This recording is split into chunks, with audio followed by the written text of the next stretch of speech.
Praise the Lord. प्रभु के प्यारे लोगों, सबसे पहले मैं आपसे रिक्वेस्ट करना चाहती हूँ कि इस चैनल को सब्सक्राइब कीजिए, लाइक कीजिए और ज़्यादा से ज़्यादा शेयर कीजिए, क्योंकि ये चैनल बनाने की इच्छा हमारी नहीं थी, परंतु हमने ये चैनल स्टार्ट किया है प्रभु की इच्छा के अनुसार। काफ़ी समय से प्रभु हमें इस कार्य को करने के लिए तैयार कर रहे थे, लेकिन हमने थोड़ी देर कर दी इसको करने के लिए, परंतु परमेश्वर का धन्यवाद हो कि हमने उनकी आज्ञा को पालन करने के लिए हमने कार्य करना शुरू कर दिया है। और एक और बात कहूँगी कि जब ये रिकॉर्डिंग्स मैं वापस सुनती हूँ तो मुझे इतनी आशीष मिलती है और ऐसा लगता है कि प्रभु मुझसे बात कर रहा है। और कुछ ऐसी सिचुएशंस में प्रभु मुझे इन वचनों के थ्रू बात करता है, तो जैसे मुझे आशीष मिलती है तो मैं समझती हूँ कि प्रभु के इन वचनों की ज़रूरत बहुत सारे लोगों को होगी। तो आप प्रभु के कार्य में सपोर्ट कीजिए और इस चैनल को सब्सक्राइब कीजिए और इन वचनों को आपके फ्रेंड्स के साथ, अपने रिलेटिव्स के साथ ज़्यादा से ज़्यादा शेयर कीजिए, ताकि और भी बहुत लोगों को आशीष मिले। आज का टॉपिक है खुशी और आनंद, जॉय एंड हैप्पीनेस। सबसे पहले हम इसकी मीनिंग के बारे में जानेंगे। खुशी क्या है? जब हमें सांसारिक चीज़ें मिलती हैं तो हमें खुशी होती है, और जब हम स्पिरिचुअली ग्रो करते हैं, आत्मिक तौर पर हम बढ़ते जाते हैं, तो हम आनंद को प्राप्त करते हैं। आज के टॉपिक में हम 3 क्वेश्चंस का आंसर देने की कोशिश करेंगे। फर्स्ट क्वेश्चन इज़ खुशी क्या है और हम इसे कैसे प्राप्त कर सकते हैं। सेकंड क्वेश्चन इज़ इतने प्रॉब्लम्स के बावजूद भी हम खुश कैसे रह सकते हैं, हम आनंदित कैसे हो सकते हैं। एंड थर्ड क्वेश्चन इज़ निराशा पर जय कैसे पाई जाए और आनंद बढ़ाने के लिए क्या किया जाए। ये तीनों क्वेश्चंस बहुत ज़्यादा इम्पॉर्टेंट हैं, इनके आंसर्स जानना हमारे लिए बहुत ज़्यादा ज़रूरी है। तो आइए हम जानने की कोशिश करते हैं। किसी को नौकरी की चिंता है तो किसी की छोकरी की चिंता है, किसी के हस्बैंड वाइफ में प्रॉब्लम है तो किसी को बच्चों की चिंता है, और इन सारे प्रॉब्लम्स के साथ कोई खुश कैसे रह सकता है। आइए एक स्टोरी हम सुनते हैं और इस स्टोरी के साथ हम अपने प्रॉब्लम को कनेक्ट करने की कोशिश करेंगे ताकि हम इन आंसर को पालें। एक वेल सेटल्ड बिजनेसमैन था, उसके पास जीवन में सब कुछ था, फिर भी वो खुश नहीं था। सारा ऐशो आराम उसके पास था, वो जो चाहे अपने पैसों से खरीद सकता था, लेकिन फिर भी उसके जीवन में खुशी नहीं थी। कुछ अधूरापन सा था उसके जीवन में। ये अधूरापन दूर करने के लिए और खुशी और आनंद को पाने के लिए उसने कई तरीके की कोशिशें की। उसने आश्रम में जाके सेवाएं की, उसने दान दिए, वो हर संडे चर्च आता था, टाइट देता था, लेकिन फिर भी वो अधूरापन ख़त्म नहीं हो रहा था। कुछ मिसिंग उसको हमेशा फील होता था। वो कभी खुशी महसूस अपने अंदर नहीं करता था। वो बहुत परेशान था और उसको जानने के लिए और इस बातों को ख़त्म करने के लिए वो बहुत लोगों से बात करता था, लेकिन हमेशा उसे सेटिस्फाइंग आंसर नहीं मिलता था। एक बार उस सिटी में परमेश्वर के कोई बहुत बड़े दास आए। वो मीटिंग अटेंड करने के लिए गए और मीटिंग के आखिरी में परमेश्वर के दास के साथ बात करने का उन्हें मौका मिला और उन्होंने अपनी प्रॉब्लम उनके साथ शेयर की। प्रभु के दास ने कहा, आप कल सुबह आएं और हम इस टॉपिक के बारे में बात करेंगे। ये जो बिजनेसमैन थे वो बहुत खुश हो गए कि शायद उन्हें अपनी प्रॉब्लम का सॉल्यूशन मिलने वाला है।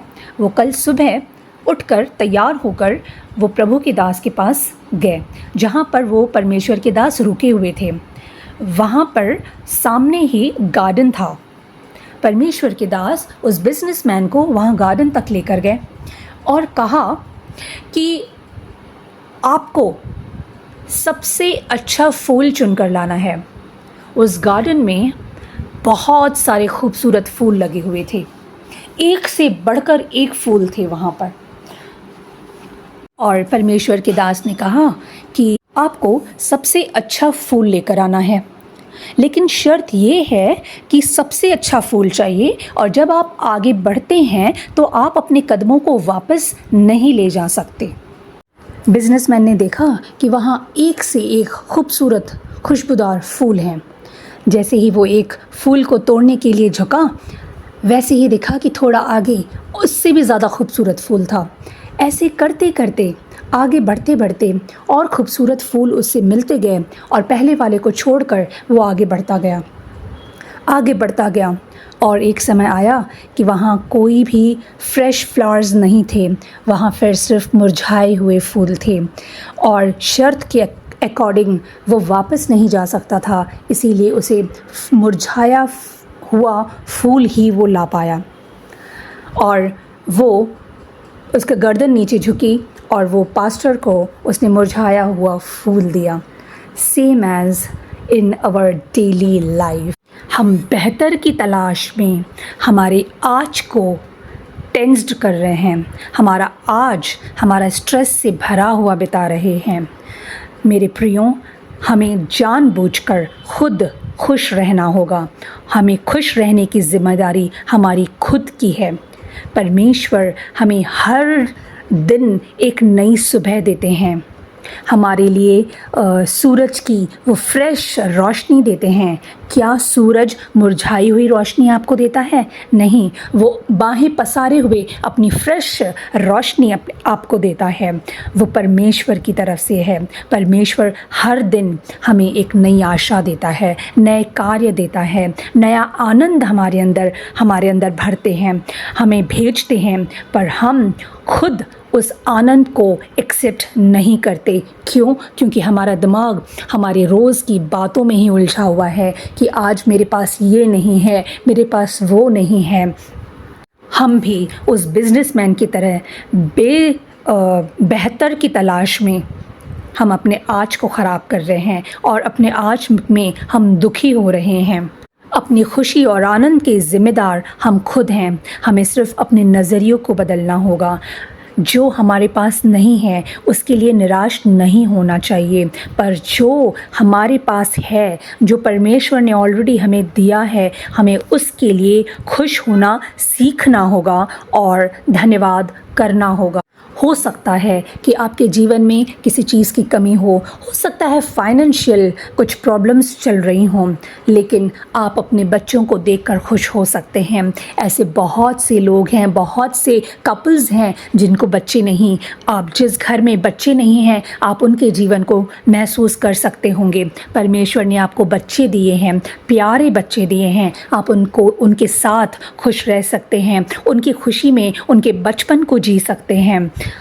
प्रभु के लोगों, शिकायतें बहुत हैं, लेकिन उन शिकायतों के बीच में भी हमें जो हमारे पास है, हमें उसको जानना होगा, उसे समझना होगा और उसमें खुश रहना सीखना होगा।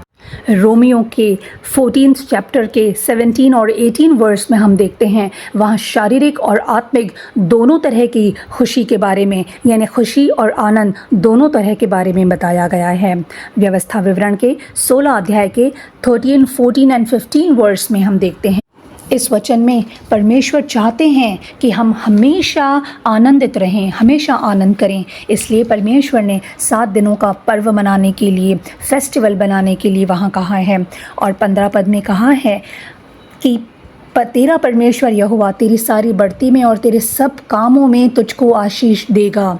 सब कामों में आप जो काम कर रहे हैं, परमेश्वर उसमें आनंद देगा। हमें सिर्फ आनंद ही करना है। परमेश्वर चाहते हैं कि हम सिर्फ और सिर्फ आनंद करें। जब हम आनंद करेंगे तो हम धन्यवादी भी बनेंगे, और जब हम धन्यवाद करेंगे तो परमेश्वर और ज़्यादा हमारे जीवन में बढ़ती को लेकर आएगा, हमारे लिए ग्रोथ को लेकर आएंगे। गलातियों का 5 अध्याय उसका 22 और 23 पद में भी हमें पवित्र आत्मा के फलों के बारे में हमें बताया गया है। आत्मा के फल क्या हैं? प्रेम, आनंद, मेल, धीरज, कृपा, भलाई, विश्वास, नम्रता और संयम। परमेश्वर हमें पवित्र आत्मा के एक फल के रूप में आनंद देता है, क्योंकि यहोवा चाहता है कि हम आनंदित हों। इसलिए हमें अपने अंदर पवित्र आत्मा के प्रेजेंस को भरते जाना है, उसमें बढ़ते जाना है, तब हम पवित्र आत्मा के फलों से भी अपने आप को भरपूर करेंगे। प्रभु के प्यारे लोगों, अब बढ़ते हैं थर्ड क्वेश्चंस की तरफ। उदासी पर जय पाने और आनंद को बढ़ाने के लिए क्या करें? अभी तक आपने जान लिया कि किस तरीके से हम अपने जीवन में खुश और आनंदित रह सकते हैं, लेकिन इससे क्या लाइफ की प्रॉब्लम्स ख़त्म हो जाएंगी? नहीं, लाइफ में अप्स एंड डाउन्स आते ही हैं, क्योंकि ये जीवन है। परिस्थितियाँ विपरीत भी होती हैं और प्रॉब्लम्स भी आते हैं और उनको फेस भी करना पड़ता है। वचन कहता है कि परमेश्वर हमारा दृढ़ गढ़ है, वो हमारा चट्टान है। इस वचन को बोलते हुए, कहते हुए हमें अपने आप को चेंज करने की ज़रूरत है। We need to change our lifestyle और बिहेवियर। यस, प्रभु के प्यारे लोगों, हमें अपने लाइफस्टाइल को चेंज करने की ज़रूरत है, अपने बिहेवियर को चेंज करने की ज़रूरत है। जब हम अपना लाइफस्टाइल चेंज करेंगे तो हमारे बिहेवियर में भी चेंजेस आएंगे। कैसे? आज जिसकी जितनी चादर है, कहने का मतलब है जो जितना कमाता है उससे ज़्यादा खर्च करने की कोशिश करता है। क्यों? क्योंकि वो और ज़्यादा दिखाना चाहता है, वो दिखावे का जीवन जी रहा है कि मैं दूसरों की नज़र में, दूसरे लोगों की नज़र में ज़्यादा रईस दिखूं, ज़्यादा खुश दिखूं। उस खुश होने के, दिखने के चक्कर में आज का हम दुखी हो जाते हैं। क्योंकि प्रियो, खुश रहना आसान है, लेकिन खुश दिखाना ये बहुत मुश्किल है। और फिर खुश दिखाने के चक्कर में हम अपने ऊपर बोझ को बढ़ाते जाते हैं, जैसे कि लोन के ऊपर लोन्स लिए जाते हैं, और कर्ज़ों में जब दबते जाते हैं तो डिस्टर्बेंस आता है, तो टेंशन आता है, स्ट्रेस आता है और फिर डिप्रेशन। परमेश्वर ने आपकी वैलिड इच्छाओं की जिम्मेदारी ली है, इनवैलिड इच्छाओं की जिम्मेदारी बिल्कुल भी नहीं ली है। और वचन कहता है, हे थके हुए और बोझ से दबे हुए लोगों, मेरे पास आओ, मैं तुम्हें विश्राम दूंगा। परमेश्वर आपके बोझ को उठाना जानता है, वो हर दिन हमारे बोझ को उठाता है। ज़रूरत है उसके पास आने की, सबसे पहले खुद को चेक करने की, हमने किस तरह का बोझ अपने ऊपर उठाया हुआ है। अगर वो बोझ इनवैलिड है, दिखावे का है या लोगों को दिखाने के लिए है, तो उस बोझ को उतार दीजिए, अपने लाइफस्टाइल को चेंज कीजिए और फिर आपके बिहेवियर में चेंजेस आएगा। और तब जो ज़रूरी काम है या ज़रूरी चीज़ें हैं जो आपके जीवन के लिए चाहिए या परिवार के लिए चाहिए, तब आप परमेश्वर के पास आएँ। वो आपके बोझ को उठाना जानता है और वो आपको विश्राम देना भी जानता है। शिकायतें करना बहुत आसान है, लेकिन प्रभु के प्यारे लोगों, शिकायतें करना बंद करें, क्योंकि शिकायतें करने वाला वहीं रहता है, पर जो खुश रहता है, जो आनंदित रहता है, वो आगे बढ़ जाता है। क्यों?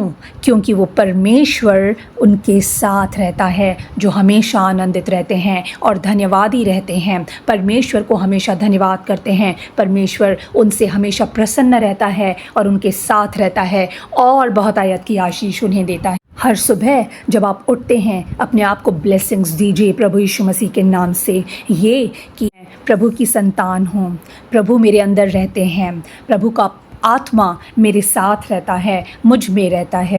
और अपने हर कार्य करने से पहले, अपने दिन की शुरुआत करने से पहले आप परमेश्वर के करीब जाइए, प्रभु के करीब जाइए और उनसे कहिए, प्रभु आज मेरे हर कार्य, मेरा बोलना, मेरा चलना, उठना, बैठना, प्रभु आपको प्रसन्न करने वाला हो, आपके अकॉर्डिंग हो, आपके वचन के अकॉर्डिंग हो।